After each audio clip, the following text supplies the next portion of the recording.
sukacita untuk hari ini. Sekalipun dunia mengalami pandemi ataupun wabah di sekitar kita, namun tetap sukacita kita dan penyembahan pujian kita harus kita tetap agungkan kepada Tuhan kita. Mari kita siapkan hati kita.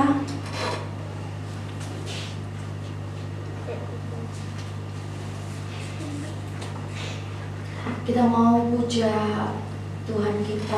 Dialah sebagai Raja segala Raja. Dia yang bertahta di atas pujian dan penyembahan setiap anak-anak Tuhan yang percaya.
bukan kami yang berkuasa Tuhan, namun hanya Engkau Tuhan yang melawat setiap hati kami, yang menumbuhkan setiap firman-Mu di dalam setiap kehidupan kami Tuhan.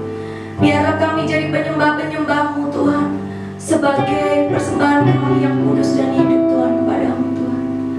Thank you Jesus. Terima kasih Tuhan. Kami juga mau bersyukur Tuhan buat kebaikan.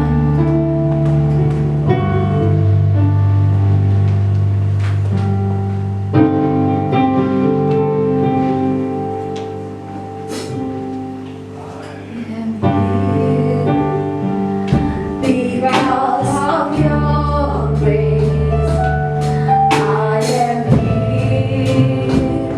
here.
bersyukur kita masih ada sampai detik ini.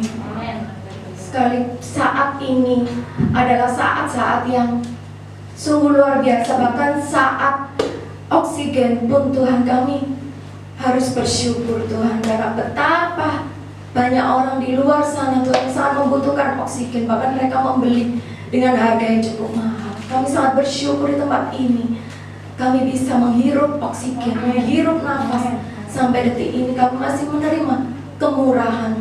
Itu sungguh anugerah yang luar biasa Tuhan, yang kami dapat daripada-Mu Tuhan. Mari kita berikan persembahan kita. Kita siapkan dan kita deklarasikan persembahan.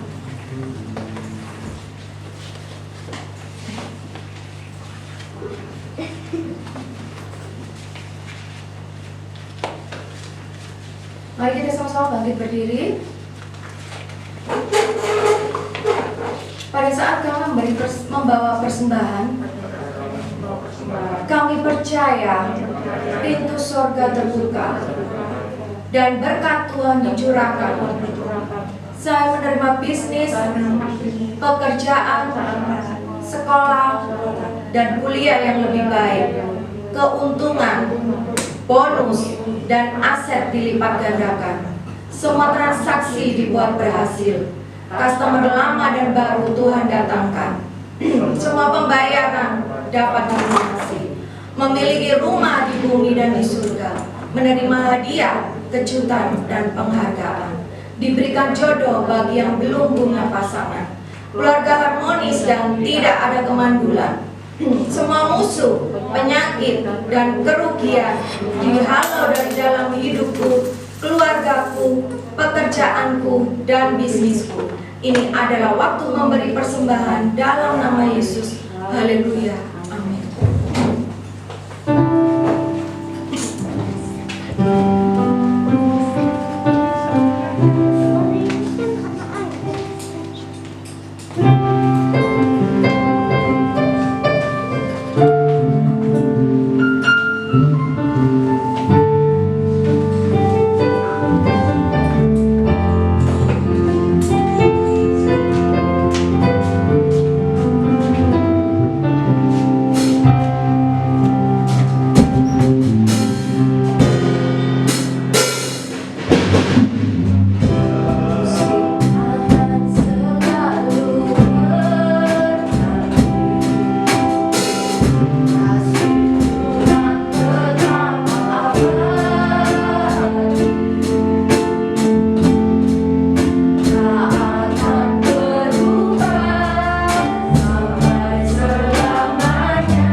kami boleh menikmati udara yang Tuhan kasih.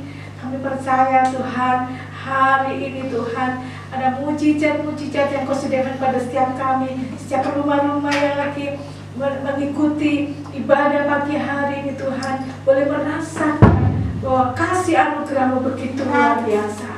Terima kasih Tuhan Yesus, kami hendak mendengar firman-Mu. Sucikan dan kuduskan setiap hati dan pikiran kami Tuhan. Kami mau firman-Mu Tuhan menjamah setiap kami, memberkati setiap kami, memulihkan setiap kami. Terima kasih Bapa, di dalam nama Tuhan Yesus kami siap mendengar firman Tuhan. Haleluya, amin. Kami silakan kepada Pak Ustaz.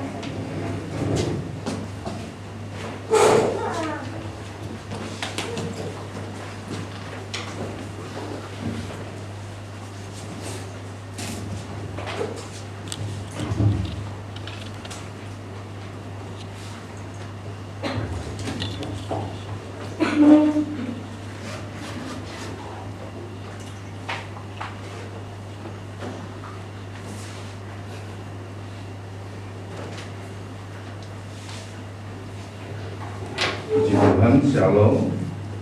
Shalom. Shalom. Apa kabar semua? Luar biasa. Puji Tuhan, luar biasa, haleluya. Itu jangan dilupakan. Kenapa kok harus puji Tuhan dulu? Karena kita ada, sebagaimana kita ada saat ini itu semata-mata karena kasih karunia Tuhan. Jadi kita tidak boleh lupa untuk kita memuji Tuhan. Terus luar biasa, walaupun kenyataannya mungkin keadaan kita kadang nggak selalu luar biasa ya saudara, tapi iman kita harus tetap luar biasa di dalam Tuhan. Terus haleluya, jangan lupa obatnya apa di dalam setiap masalah kehidupan kita adalah kapsul haleluya. Ketika kita memiliki suatu masalah, sakit penyakit dan sebagainya, ingat saja kapsulnya adalah kapsul haleluya. Suatu ketika kemarin saya ini sharing sama salah seorang rekan hamba Tuhan juga. Beliau katakan seperti ini, kamu sekarang ini jangan terlalu banyak keluyuran. Saat ini COVID-nya itu yang varian Delta itu sungguh-sungguh ganas. Banyak orang yang meninggal. Nah, saudara, sebagai manusia yang normal kita takut, betul? Betul. Kalau sebagai manusia yang normal, apalagi tetangga saya pemecah rekor, saudara, baru kali ini di kampung saya itu ada sekitar 12 orang yang meninggal. Ada yang karena sudah vaksin, terus mungkin ada komorbid dan sebagainya, akhirnya mereka meninggal. Nah, loh. Kemudian beliau katakan lagi, asal ada apa intermisin atau apa itu obatnya itu ya, asal ada intermisin maka ivermectin risiko lah obatnya itu ya, ivermectin itu ya. Beliau katakan asal ada ivermectin itu atau antivirus itu aman. Terus saya jawab dalam WA saya katakan seperti ini, kalau saya asal ada Yesus saya aman. Terus dia katakan si mantap. Ya, ada banyak orang yang mengandalkan obat-obatan, ada banyak orang yang mengandalkan vitamin, ada banyak orang yang mengandalkan berjemur. Wah, berjemur lah, nggak salah. Tapi iman kita tetap kepada Yesus, yaitu apa? Kapsul haleluya. Apapun yang terjadi di dalam kehidupan kita, haleluya. Maka saya senantiasa mengatakan pada salam yang sudah saya ajarkan di tempat ini adalah, apa kabar semuanya? Puji Tuhan, luar biasa, haleluya. Saudaraku yang terkasih di dalam nama Tuhan Yesus Kristus, saat ini kita belajar. Tema kita hari ini adalah melakukan kebajikan. Kita akan membaca Galatia pasal yang ke-6.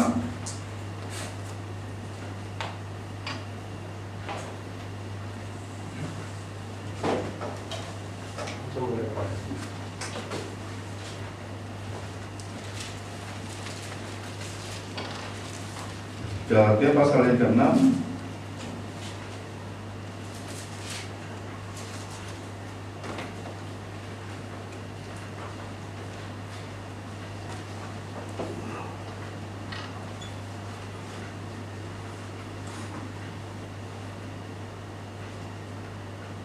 ayat 7, 8, dan 9.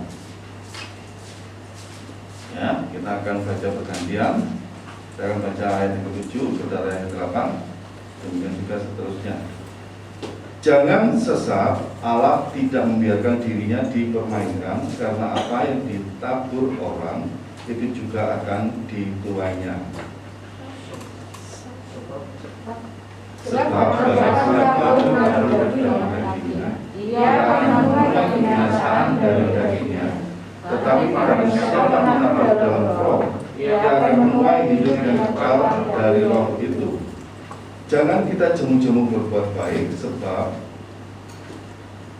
karena apabila sudah datang waktunya, kita akan menuai jika kita tidak menjadi lemah. Bapak Ibu Saudara yang terkasih di dalam nama Tuhan Yesus Kristus, kita senantiasa belajar di dalam kehidupan kita, di dalam Kristen kita, untuk kita boleh memiliki yang namanya melakukan kebajikan. Apa sih kebajikan itu? Kebaikan, ya. Kebaikan itu apa sih? Ya. Bukankah di dalam kekristenan kita sudah diajarkan dari Kejadian sampai Wahyu itu, inti sari dari kekristenan kita adalah melakukan kasih.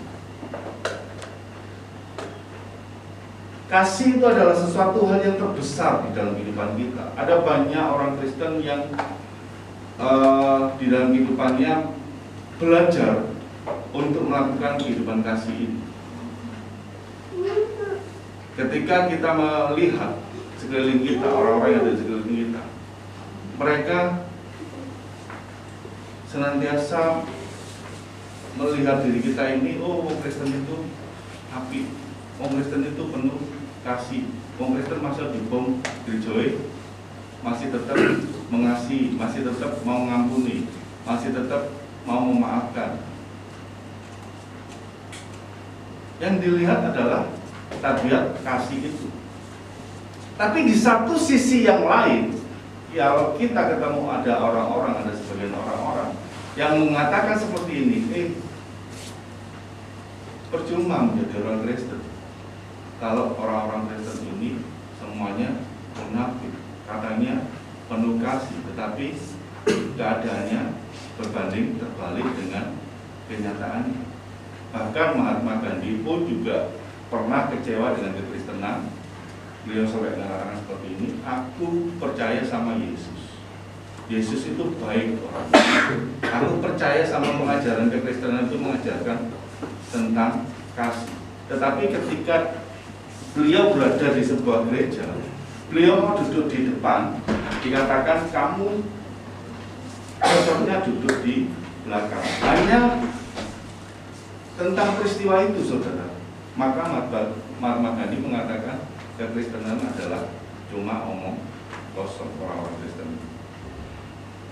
Tapi dia tetap percaya bahwa Yesus itu penuh kasih.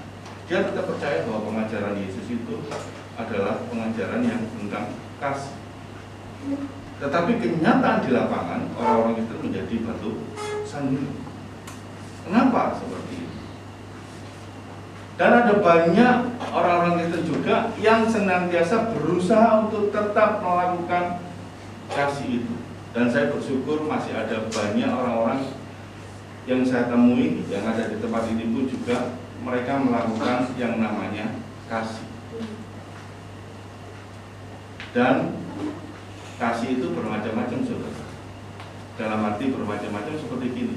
Kita melakukan kasih, terkadang kita ini nggak konsisten. Kadang bisa ngasih, kadang enggak, dokternya. Atau angin-anginan. Kita nggak konsisten di dalam melakukan kasih itu. Apa yang terjadi ketika kita nggak konsisten, saudara? Kenapa? Kita ini kadang-kadang kita bisa melakukan kasih, kadang tidak, kadang bisa, kadang tidak. Kenapa kita bisa melakukan itu? Ternyata di dalam jemaat di Galatia ini, saya mencatat, kita membaca di Galatia pasal 5 ayat 26.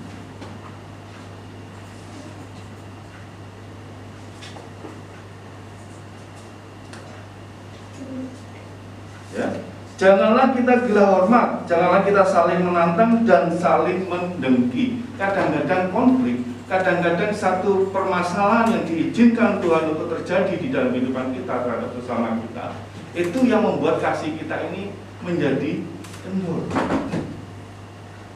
Maka Rasul Paulus di situ mengatakan bahwa janganlah kita gila hormat, janganlah kita saling menantang dan saling mendengki. Saudaraku yang terkasih di dalam nama Tuhan Yesus Kristus, dari sini kita mempelajari bahwa ternyata kadangkala kasih kita ini menjadi luntur, kadangkala kasih kita ini menjadi tawar ketika terjadi konflik. Maka Rasul Paulus itu mengatakan janganlah kita gila dihargai. Kadang-kadang kita menjadi kecewa, kadang-kadang kita menjadi susah. Atau orang dunia mengatakan, oh nggak ikhlas kita melakukan itu. Seharusnya kita melakukan sesuatu kalau di dalam kasih itu kita harus ikhlas. Nah, saudara itu terkasih di dalam nama Tuhan Yesus Kristus, kita belajar poin yang kedua, kenapa kasih kita bisa menjadi padam, saudara, atau kita tidak bisa melakukan kebajikan itu dengan konsisten. Galatia pasal 6 ayat yang ketiga.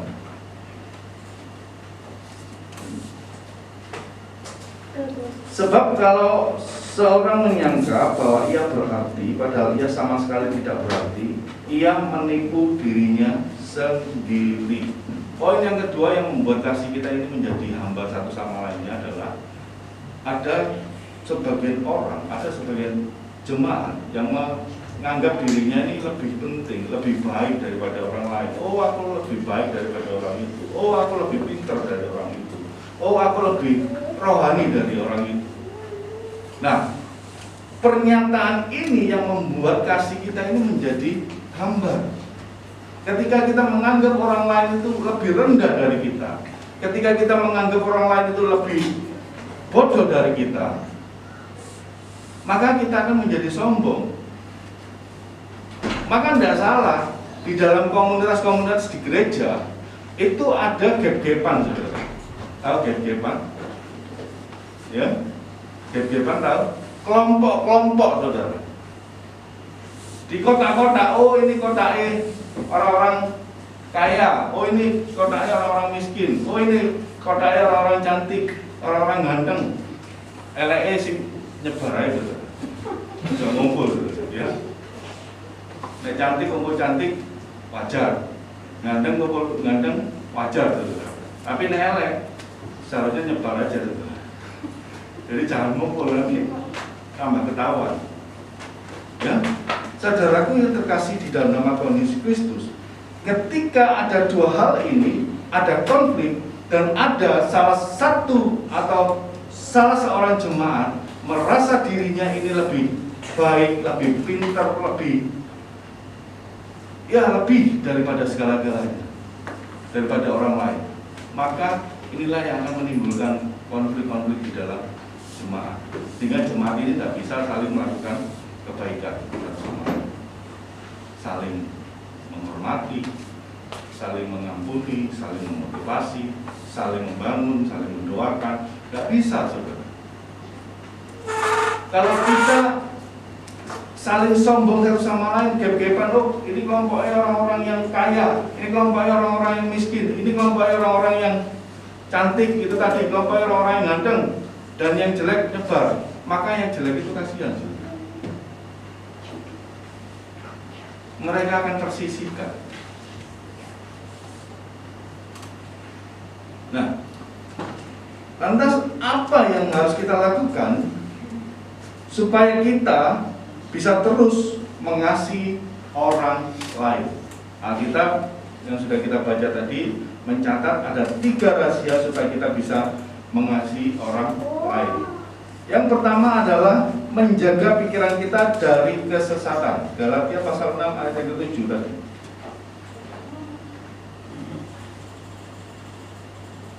Jangan sesat, Allah tidak membiarkan dirinya dipermainkan. Artinya apa, saudara? Semua itu bergantung dari pola pikir kita. Kita harus bisa menjaga pikiran kita dari kesesatan. Kadang-kadang apa yang kita pikirkan itu akan membuat kita melakukan suatu tindakan. Ketika ada konflik, oh aku sih benar, dia salah. Terus dari sana juga ngomong, oh aku yang benar, dia salah. Ingat saudara, ada sebuah ilustrasi angka 6 kalau dari sisi saya itu akan menjadi angka 9 dari sisi saudara. Betul? Betul? Dan itu akan menjadi konflik. Angka 6 ini ya di bawah ya. Kalau saudara lihat dari sana, itu akan menjadi angka 9. Betul? Betul? Iya kan? Itu akan menjadi angka 9. Kita rebutan, oh ini loh 6. Terus saudara ngomong ini 9. Ini 6, 9, 6, 9. Tidak bisa. Jangan bisa ketemu, saudara. Jadi poin yang pertama yang harus kita lakukan adalah menjaga pikiran kita dari kesesatan. Kesesatan apa? Segala sesuatu yang kita lakukan itu hendaklah berdasar dalam firman Tuhan. Perbuatan baik yang kita lakukan kalau tidak berdasar kepada firman Tuhan itu akan sia-sia. Dasarnya adalah pola pikir yang benar di hadapan Tuhan. Tadi pagi saya share di WA status saya pun juga tentang apa? Yang bisa menjaga pola pikir kita adalah kita berhubungan intim dengan Tuhan. Kita mendekat sama Tuhan. Wis nggak perlu kita berusaha untuk menjauhi hal-hal duniawi, menjauhi hal-hal yang nafsu yang hamba Tuhan itu katakan nafsu untuk kita melawan dan sebagainya. Kita nggak mampu, saudara. Kita nggak mampu melawan kemarahan kita, amarah kita, kepahitan kita nggak mampu, saudara. Tetapi yang mampu itu adalah, yang memampukan kita itu adalah Tuhan sendiri. Ketika kita mendekatkan diri kita kepada Tuhan, maka Tuhan yang akan memampukan kita. Amin. Tuhan yang akan memampukan kita untuk kita bisa menjaga pikiran kita dari kesesatan itu tadi. Jangan sesat. Alkitab mengatakan jangan sesat. Allah tidak membiarkan dirinya dipermainkan, karena apa yang ditabur orang itu juga akan dituainya. Saudara, ada pertanyaan, kira-kira hukum tabur tuai ini sama tidak dengan hukum apa? Karma. Sama tidak? Sama enggak? Sama. Ternyata enggak sama. Hukum karma sama hukum tabur tuai enggak sama, saudara. Ternyata kalau saudara mempelajari tentang hukum karma di pengajaran-pengajaran di luar Kristen, mereka mengatakan kalau misalnya ada seseorang yang susah banget hidupnya, ya, orang ini loh baik, tetapi kok susah ya hidupnya ya? Oh mungkin dari kehidupannya yang dulu dia berbuat kejahatan, maka dia menerima karmanya untuk di kehidupan yang sekarang, karena ada sistem reinkarnasi. Ternyata nggak sama. Dan hukum karma itu hukum yang sebanding, yang setingkat. Mata ganti mata, gigi ganti gigi, dan sebagainya seperti itu. Ya. Dan ternyata nggak sama dengan hukum tabur tuai. Kalau saudara dengar tentang tabur tuai, saudara, apa yang kau tabur, kau akan menuai. Kalau saudara nggak pernah menabur kebaikan, saudara minta kebaikan sama orang, kira-kira aneh nggak orang ini? Halo? Ya? Kalau kita nggak pernah menabur kebaikan, tetapi kita minta orang lain baik sama kita, itu namanya orang egois. Bukankah Tuhan memerintahkan kepada kita, kalau engkau ingin mendapatkan kebaikan, maka terlebih dulu engkau harus melakukan kebaikan terlebih dulu. Itu hukum tabur tuai. Saudara nabur gandum atau nabur padi, tokolnya apa?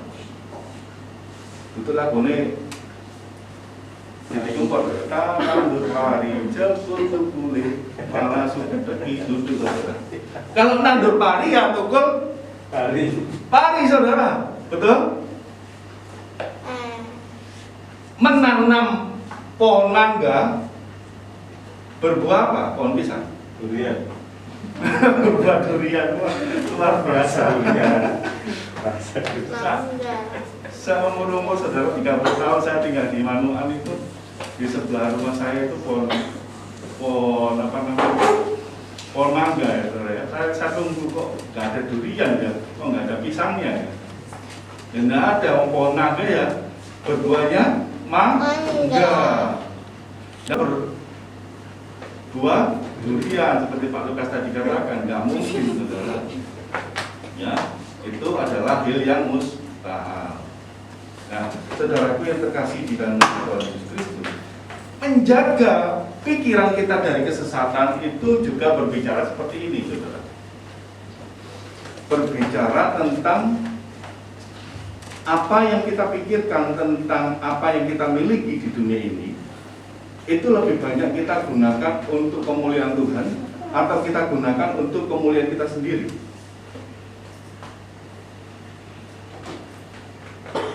Ya, kita ambil contoh, misalnya sudahkah kita memberikan perpuluhan kepada Tuhan, misalnya seperti itu? Sudah? Kalau sudah, dijawab dalam diri sendiri ya, dalam hati sendiri. Sudah. Berapa banyak di antara kita yang kita ini kurang memberikan sesuatu untuk pekerjaan Tuhan yang ada di seluruh penjuru dunia ini. Pekabaran-pekabaran Injil di mana-mana. Dulu masih ada traktat. Berapa banyak di antara kita yang ikut berpartisipasi untuk penyebaran Injil tersebut? Dulu waktu saya SMA, saya masih betul menyebarkan traktat-traktat di JMP, di Delta dan sebagainya. Wah, sampai gereja Sapam dan sebagainya. Jalan gitu. Tapi saat ini kan kita tidak boleh bagi traktat, kena pasal tersentisasi. Betul? Ya. Sekarang ini zamannya Roh Kudus sendiri yang bekerja. Percaya? Sekarang ini zamannya Roh Kudus sendiri yang bekerja, tetapi masih ada orang-orang yang mengabarkan Injil, orang-orang yang bekerja untuk mengabarkan Injil melalui media apapun, saudara. Nah, saat ini enak, ada zamannya media sosial. Jadi lewat YouTube bisa ngajak orang nyanyi-nyanyi, lewat YouTube bisa orang mengajak berdoa, lewat YouTube atau lewat apapun medianya yang kita miliki. Bisa kita mengajak orang lain untuk menyembah Tuhan, memuji Tuhan, untuk memuliakan nama Tuhan, melakukan kebaikan untuk Tuhan, dilandasi dengan kebenaran firman Tuhan. Nah, kira-kira kalau misalnya video streaming seperti ini, kira-kira butuh biaya enggak, saudara? Ya butuh biaya, maintenance untuk beli baterai seperti ini, ya kan? Kira-kira butuh biaya enggak? Butuh biaya. Mari kita belajar untuk melakukan hal-hal yang kecil. Mungkin kita nggak punya uang, tapi kita melakukan sesuatu untuk pekerjaan Tuhan. Mungkin ada gereja kotor, dibersihkan sama-sama dan sebagainya. Saya ngajar, ada di rohani saya pun di sana pun juga seperti itu. Ketika base camp, kami sebutnya base camp atau markas Tuhan itu, di sana kotor, ya maka kami kerja bakti. Plafonnya jebol, itu pun kami juga ngajak untuk kerja sama-sama untuk membetulkan plafon. Kalau ini kan beton. Yes. Kadang-kadang kesesatan kita ini berupa apa, saudara? Pikiran yang kita miliki itu adalah segala harta yang benda yang kita peroleh dari usaha pekerjaan kita. Itu menganggap bahwa oh ini hasil jeripayahku dan akan aku gunakan untuk kesenanganku sendiri, akan aku gunakan untuk sesuatu yang membuat aku senang, membuat aku happy. Tapi berapa banyak di antara kita yang memikirkan bahwa apa yang ditabur ketika kita menabur di dalam roh, maka kita akan memperoleh kehidupan. Apa yang kita tabur di dalam daging? Di dalam daging itu apa? Kita menyenangkan diri kita sendiri, saudara. Menyenangkan diri kita sendiri.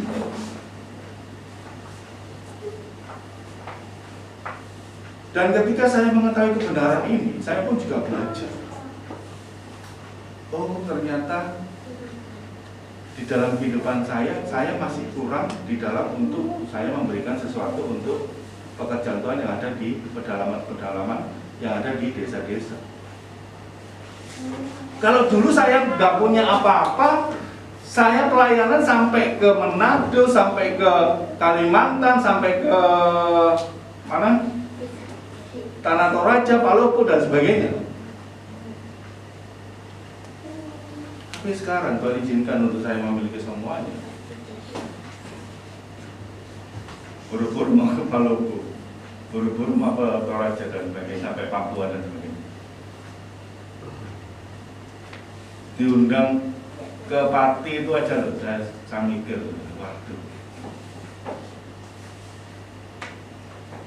Apalagi di situasi pandemi seperti ini, ya, PPKM seperti ini. Tapi teman-teman saya itu loh bisa sampai Cilacap, bisa sampai Jogja, bisa sampai mana-mana. Aku pasti belum berani gitu ya. Mereka punya surat sakti mungkin ya, bisa menembus semua protokol-protokol yang ada di sana. Nah, saudaraku, mari kita belajar bersama-sama. Untuk apa? Yang pertama adalah menjaga pikiran kita dari kesesatan. Yang kita anggap benar, belum tentu benar berdasarkan firman Tuhan. Ya. Kalau kita bermasalah dengan orang lain, misalnya orang lain menyakiti hati kita, kira-kira yang bikin pemberesan siapa?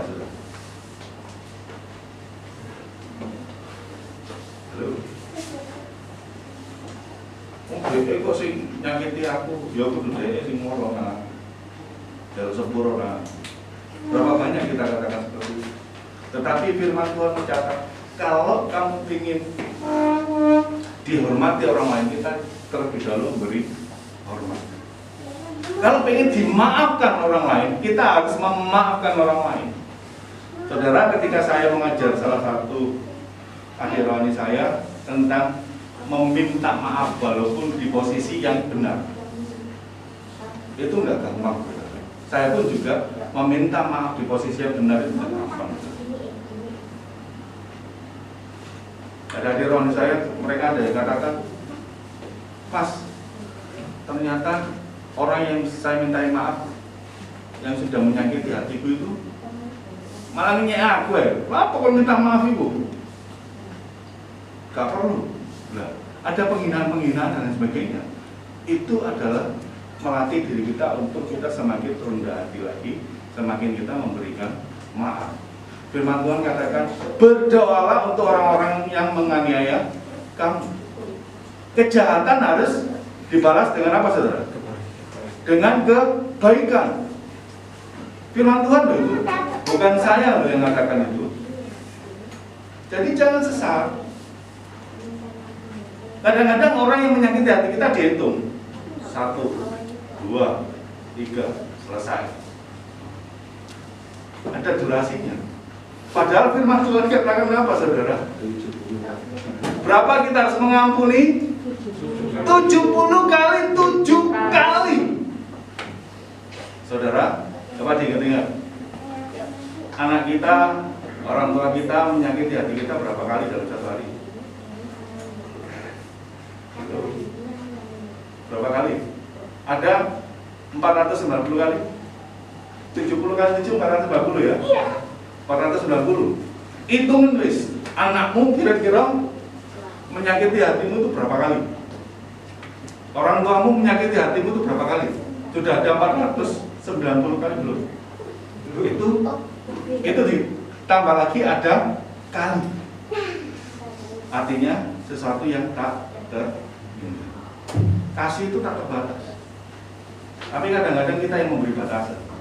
Aku kan sudah bilang sama kamu, jangan diulangi lagi dulu ya. Aku nggak suka kamu mengulangi lagi. Maka kita menjadi marah. Kita menyimpan sakit hati, menyimpan jadi kepahitan. Rasa nggak puas itu tadi menjadi satu sakit hati, menjadi satu kemarahan, menjadi satu kepahitan. Kalau dibiarkan terus menjadi bola salju ya semakin besar, dan akan semakin menggilas kehidupan kita. Kalau kepingin kurus sebenarnya saudara gampang loh. Serius, gampang. Carilah orang yang paling dekat dan suruh mereka mengkhianati kita. Anak misalnya ya, disuruh terus nggak mau melakukan. Sedih kan, perkara dua, iya kan? Anak misalnya kerjaannya cuma minta-minta toh, Pak jalan duit, jalan pulsa dan sebagainya. Tapi nanti dikongkong, nggak mau. Itu sedih kan sebagai orang tua. Atau suami istri, ketika istrinya atau suaminya mengkhianati, kira-kira sedih, makan hati, dan akhirnya jadi kurus. Ya, jadi kurus. Karena saya nangkep ini, beberapa waktu yang lalu pun juga ada salah satu adik saya juga mengalami ini, gesekan dalam rumah tangga. Dia bilang sama istrinya, "Loh, kamu kok semakin kurus?" Karena pisah kan, pisah rumah. "Loh, kamu kok semakin kurus?" "Ya, karena mikir kamu." Wah, bagus itu berarti dia. Nah, dari situ saya loh, iya. Nek kepingin kurus, berarti sakit hati aja sama orang. Kurus sudah. Tapi jangan lupa, kurusnya kita ini nggak sehat. Dan bisa menyebabkan yang namanya kanker. Kalau kita nyimpen sakit hati, kalau misalnya kepingin penyakitan, ya usiku simpen sakit hati aja. Pengen kurus, simpen sakit hati. Tapi kalau saudara berdasarkan firman Tuhan, harus melepaskan pengampunan. Harus apa saudara? Harus minta maaf terlebih dahulu. Ketika permintaan maaf kita dianggap sepele, dianggap remeh sama orang lain yang menyakiti hati kita, itu hak mereka. Itu urusan mereka, bukan urusan kita. Mari saudaraku, kita belajar. Poin yang pertama adalah menjaga pikiran kita dari kesesatan. Yang kedua adalah pertimbangkan konsekuensi yang fatal. Di ayat yang ke-8, sebab barang siapa menabur dalam dagingnya, ia akan menuai kebinasaan dari dagingnya. Tetapi barang siapa menabur dalam roh, ia akan menuai hidup yang kekal dari roh itu. Segala sesuatu yang kita putuskan, segala sesuatu yang kita lakukan, yang pikirkan, itu semuanya mendatangkan konsekuensi, baik itu konsekuensi moral, baik itu konsekuensi fisik, dan sebagainya. Yang kita tabur di dalam daging, itu akan mengakibatkan apa saudara? Kebinasaan. Seperti yang saya katakan tadi, tentang misalnya kita memiliki duit, berapa banyak duit kita gunakan untuk kemuliaan Tuhan atau kemuliaan diri kita sendiri. Nggak salah untuk kita namanya berinvestasi dan sebagainya, nggak salah. Saya pun juga investasi dalam bentuk-bentuk tertentu. Saya melakukan investasi. Bahkan ada salah satu ayat firman Tuhan mengatakan seperti ini, kamu membangun rumahmu bagus, tetapi rumah Tuhan biasa-biasa, itu dosa ya. Betul? Ya? Mari kita peduli dengan pekerjaan Tuhan. Kita peduli dengan orang-orang yang mengejarkan Injil ini, terutama di orang-orang yang di pedalaman-pedalaman. Kalau mereka sampai jalan kaki dan sebagainya. Dulu waktu saya di Kalimantan, saya pernah jalan kaki 14 kilo naik gunung di pegunungan Meratus. Itu saya sudah bisa merasakan, oh ternyata seperti ini jalan kaki. Nah, saudara yang terkasih dalam nama Tuhan Yesus Kristus, poin yang kedua adalah mempertimbangkan konsekuensi yang fatal. Kalau kita hidup di dalam daging, binasa. Kalau hidup di dalam roh, kita akan memperoleh hidup yang kekal. Ingat lagu sekolah minggu, di dalam dunia ada dua jalan, lebar dan sempit, mana kau pilih? Yang lebar api neraka, jiwamu mati selamanya. Tapi yang sempit, hidup berglori. Hidup yang berglori itu adalah hidup yang kekal itu tadi.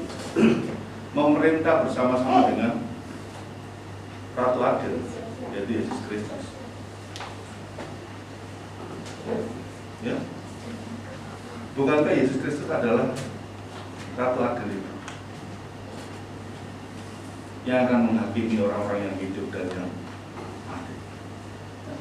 Ketika kedatangan Tuhan yang kedua kalinya, secara fisik, bukan kita bertemu dengan Tuhan, kita meninggal dunia. Ketika kedatangan Tuhan yang kedua kalinya itu tadi, maka Tuhan akan menghakimi orang-orang yang hidup dan yang mati. Mana yang akan kita pilih? Seperti yang saya katakan tadi, kita mau menyimpan kepahitan kita kah? Kita mau menyimpan pikiran-pikiran yang negatif kah? Kita mau menyimpan itu baik-baik, kita mau mengentertain kalau bahasanya hamba Tuhan sekarang. Kita mau mengentertain pikiran kita yang negatif itu untuk kita, lah kita kasih pikiran kita yang negatif untuk kasih. Atau kita mau memikirkan pikiran-pikiran yang positif, pikiran-pikiran Kristus, pikiran-pikiran yang dari atas. Itu keputusan kita. Ada konsekuensinya, saudara. Kita mau melakukan kebaikan atau kita mau menjadi orang jahat, itu ada konsekuensinya. Tidak bisa kita berada di dua perahu menjadi kena dua. Tidak bisa. Firman Tuhan katakan, barang siapa yang suam-suam kuku, dia akan apa, saudara? Dimuntahkan. Artinya dimuntahkan itu sudah barang tidak akan layak pakai lagi. Kalau barang bekas masih bisa didaur ulang. Benar Pak Lukas? Tuh, masih bisa didaur ulang. Tapi kalau yang namanya sudah dimuntahkan, engkau nggak panas dan engkau nggak dingin, suam-suam kuku berada di tengah-tengah. Oh, aku mau baik dan jahat, tidak. Nggak bisa. Kita harus apa? Kita harus memutuskan konsekuensi yang fatal ini. Kita harus putuskan. Aku mau melatih diri menjadi orang baik, apapun yang terjadi. Walaupun secara manusia kita nggak mampu, tetapi Yesus yang memampukan kita, Roh Kudus yang memampukan kita. Kita nggak bisa melakukan sendiri kebenaran firman Tuhan, kita nggak bisa. Tapi dengan kemampuan yang diberikan Tuhan Yesus kepada kita, maka kita akan mampu. Poin yang ketiga, saudara,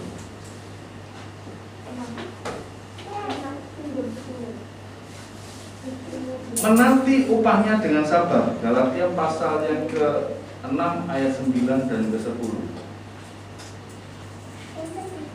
Janganlah kita jemu-jemu berbuat baik, karena apabila sudah datang waktunya, kita akan menuai jika kita tidak menjadi lemah. Karena itu, selama masih ada kesempatan bagi kita, marilah kita berbuat baik kepada semua orang, tetapi terutama kepada kawan-kawan kita seiman. Jadi menanti upahnya dengan sabar. Sabar itu ada batasnya tak? Sabar itu nggak ada batasnya. Ternyata sabar itu nggak ada batasnya, saudara. Kita bisa nyanyi, waktu Tuhan bukan waktu kita, jangan sesali keadaannya. Untuk semua ada waktu Tuhan, tetap setia mengandalkannya. Saudara, kalau saudara mau menuju ke tembok ini, ya misalnya saya mau menuju ke tembok ini, saya jalan, oh mari, gak tutup sih, terus saya berhenti di sini, saya nggak sabar, kira-kira saya bisa nyampe ini kan? Halo, saya nggak bisa nyampe tembok ini, kalau saya nggak sabar. Tuhan kok suwe sih Tuhan? Ya, di YouTube saya juga pernah lihat tentang ilustrasi salib itu, saudara. Waktu pikul salib kan, pikulah salibku ini. Jadi pemikul salib Kristus. Terus ada salah satu orang ngomong seperti ini, Tuhan, tak potong ya, nih bagian salibnya yang bawah, tak gergaji, dipotong tambah kecil. Lantas apa yang terjadi ketika melewati jembatan, bukan jembatan Siratal Mustaqim, bukan ya saudara, tapi sebuah jurang gitu ya, yang merupakan pemisah antara Tuhan dan kita adalah apa saudara? Dosa. Ya, ketika mau memasuki sebuah jurang itu, pemisah itu tadi, orang ini menurunkan salibnya, dengan antusias dia turunkan, loh, gak cukup. Masing-masing orang percaya itu memiliki salibnya masing-masing. Maka saya teringat ejekan teman-teman saya waktu saya kecil. Oh, jadi orang Kristen matimu dipenteng. Apa dipenteng? Salib. Ternyata mereka bacanya sebagian. Memang kita harus memikul salib. Tanda kita merendahkan diri di hadapan Tuhan. Tandanya kita mau menderita bersama-sama dengan Kristus, mengenal penderitaan bersama-sama dengan Kristus. Bukan secara harfiah kita mati di penteng, kita harus memikul salib. Tidak. Tapi kalau Tuhan izinkan saudara dan saya kita mati di penteng sama seperti Simon Petrus, tapi itu kepalanya terbalik, saudara. Dan Simon Petrus mengatakan, aku nggak layak untuk aku mati seperti guruku, seperti Tuhan. Izinkan aku untuk disalib dengan kepala di bawah. Kalau memang Tuhan izinkan itu terjadi di dalam kehidupan kita, siap nggak siap? Harus siap. Iman kita kepada Tuhan harus semakin kuat. Dia harus makin bertambah, ku harus makin berkurang. Nama Yesus saja disembah, ku di tempat paling belakang. Bila Yesus ditinggikan dan salibnya diberitakan, pastilah menarik semua orang datang kepadanya sekarang. Berapa banyak di antara kita yang Yesus di belakang, kita yang ada di depan. Itu tadi, seperti teman saya yang saya ceritakan tadi, asal ada apa, itu bikin ivermectin. Ya wes itu mau angel lah, kan? Metin, terus pokoknya orang micin-micinin semua. Aman. Oke, saya katakan, berapa banyak orang-orang yang minum obat virus itu menjadi berdebar-debar dadanya, jantungnya. Adik saya pun juga kemarin itu karantina mandiri. Dia katakan, aku mau beli obat antivirus itu, jantungku dong, dep dep dep dep dep dep. Terus saat ini pemerintah lagi merevisi untuk obat-obat yang obat cacing itu udah mau nggak dipakai lagi. Nah, ayo yang sudah numpuk obat cacing itu terus akhirnya loh ini kayak apa terusan ini mahal lah saudara obat cacing itu saudara ya? Terus sudah ditimbun, sudah ditumpuk moro-moro gak payu. Wah, itu angsiok ya. Jadi mari kita dengan sabar untuk kita menanti janji Tuhan, untuk menanti rencana Tuhan di dalam kehidupan kita. Banyak di antara kita yang nggak sabar untuk kita menjalani kehidupan bersama dengan Tuhan. Jalan serta Yesus. Kalau kita bersungut-sungut, saudara, kayak bangsa Israel bersungut-sungut, maka kita kan nggak akan nyampe-nyampe. Jalan antara Mesir ke Kanaan itu sebenarnya dekat. Tapi kenapa harus berjalan 40 tahun?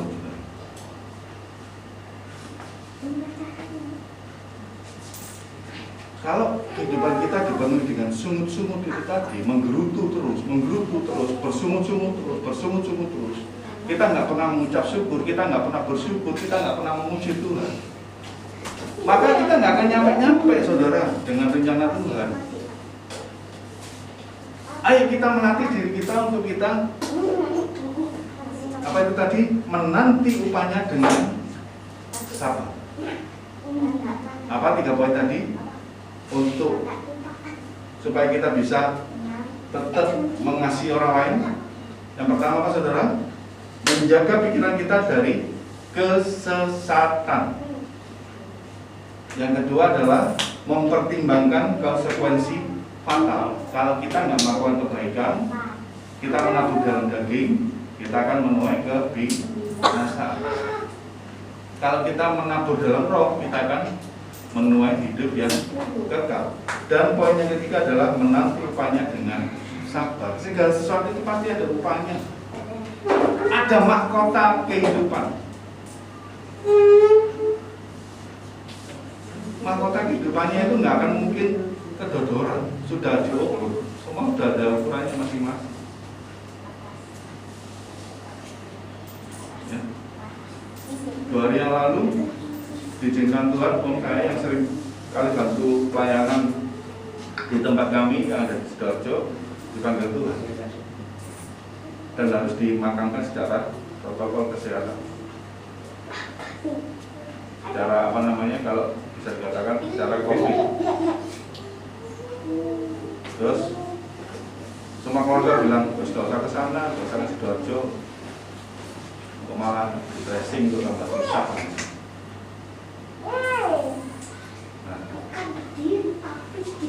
Saya katakan, setiap manusia yang tempat tinggalnya di surga itu, rumahnya yang di surga, itu sudah selesai, pasti akan dipanggil pulang dengan cara apapun. Walaupun saya almarhum itu punya riwayat gula darah, komorbid yang lain,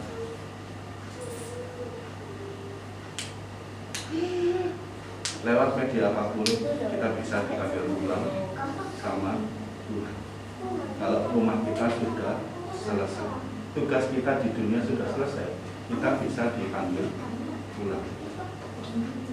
Kalau tugas kita belum selesai, ya Tuhan bilang jangan pulang dulu, tugasmu belum selesai. Maka kita harus taat, menantikan upah yang kita terima dengan sabar. Puji Tuhan, saya tidak mau panjang renungan pada pagi hari ini.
kebenaran untuk kami sendiri, Tuhan. Pada saat ini kami meminta kepada-Mu Allah, kami meminta kepada-Mu Bapa, biar Engkau menjaga setiap pikiran kami, Tuhan, setiap roh jiwa tubuh kami, Tuhan. Engkau yang memampukan kami untuk menjaga pikiran kami dari kesesatan-kesesatan zaman ini, Tuhan. Ada banyak ketakutan, ada banyak kekhawatiran, ada banyak pikiran-pikiran negatif yang ada di dalam kehidupan kami, Bapa. Mari saat ini Roh Kudus Engkau bekerja menyucikan setiap pikiran-pikiran kami, sehingga ada pikiran Kristus yang ada di dalam kehidupan kami, Tuhan, yang memerintah di dalam kehidupan kami, Bapa. Tuhan, kami mau belajar untuk kami memikirkan perkara-perkara yang di atas, memikirkan perkara-perkara surgawi, memikirkan pekerjaan Tuhan yang ada di seluruh penjuru bumi ini, Tuhan, memikirkan setiap pekabaran Injil yang ada dimanapun, Tuhan. Saat ini kami percaya, Tuhan, kalau Engkau memberi kami berkat-berkat secara finansial, Tuhan, kami mau belajar, Tuhan Yesus, untuk kami memberkati setiap ladang-ladang pelayanan dimanapun, Tuhan. Apapun yang bisa kami lakukan, Tuhan, kami akan melakukannya untuk Tuhan. Mari Yesus, mari ajari kami, Yesus. Kami setia, kami setia melakukan apa yang Tuhan mau di dalam kehidupan kami. Apa yang kami tabur, itu akan kami tuai. Kalau kami menabur kebaikan, kalau kami menabur kebajikan, kami menabur setiap doa-doa untuk orang lain, maka kami pun akan menerima doa-doa, terutama kami menerima doa yang daripada-Mu, Tuhan. Terima kasih, Yesus. Allah yang memberikan teladan kepada setiap kami. Kau sebagai Allah yang telah menjadi manusia, telah menyelamatkan kami, dan bahkan Engkau pun juga memberikan doa kepada kami. Engkau berdoa untuk kami, Yesus, supaya kami tetap bersatu, supaya kami tetap sehati di dalam Engkau, Tuhan. Oh Jesus, terima kasih, Tuhan. Jadikan kami sehati semini,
kuasa-Mu yang begitu luar biasa. Curahkan pada bangsa kami, Tuhan. Pulihkan bangsa kami dengan segera. Terima kasih Bapa. Terima kasih Yesus. Bapak, kami berdoa buat jemaat kami hari ini yang di rumah-rumah mungkin dalam mengalami kesakitan. Tuhan jamah mereka, Tuhan sembuhkan mereka. Pemulihan terjadi buat keluarga-keluarga. Terima mujizat dari Tuhan. Terima kasih Bapak. Terima kasih Yesus. Kami berdoa buat hari ini, setiap kami yang hadir pada saat hari ini. Berkati Bapak Yesus yang sudah menyampaikan firman-Mu Tuhan. Berikan kesehatan lebih lagi, berikan urapan yang baru lebih lagi Tuhan. Ketika mereka kemanapun berada, banyak jiwa-jiwa yang boleh bertobat. Terima kasih Bapak. Biarlah kasih karunia-Mu menyertai setiap kami hari ini Tuhan. Berkati setiap kami hari ini, setiap lubung-lubung kami Kau isi Tuhan dengan berkat-berkat yang luar biasa. Apapun yang menjadi kekurangan kami, Kau cukupi setiap kami, Kau limpahkan kami dengan berkat-berkat yang khusus dari surga. Kemanapun kami pergi, kemanapun kami berada Tuhan, ada kuasa tujuh keselamatan menyertai setiap kami pada saat hari ini. Terima kasih Bapak. Kiranya biarlah Tuhan kami akan pulang sertai kami. Kiranya kasih karunia Allah Bapa, Putra dan Roh Kudus menyertai setiap saudara dan saya hari ini untuk selama-lamanya. Terima berkat Tuhan lebih lagi di dalam nama Tuhan Yesus. Haleluya. Amin. Puji Tuhan. Saudara, saya berdoa satu kali lagi ya buat mereka yang ngasih kotaan hari ini ya. Ngasih bungkus buat mereka, buat jemaat-jemaat. Tuhan, kami berdoa buat yang memberi nasi kotak pada saat hari ini, yang di Kalimantan Tuhan, terus anak dari Ibu Minati Tuhan, Kau sembuhkan lebih lagi Tuhan, tubuhnya lebih Kau sehatkan, lebih sempurna lagi Tuhan, karena Kau lewatkan dari masa kritisnya dan sekarang sudah pemulihan, sekarang sudah sembuh Tuhan.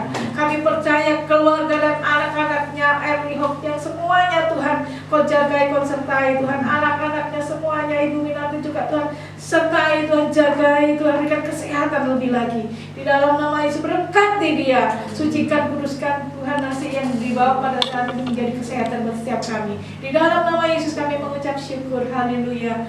Amin. Selamat pulang, Tuhan memberkati.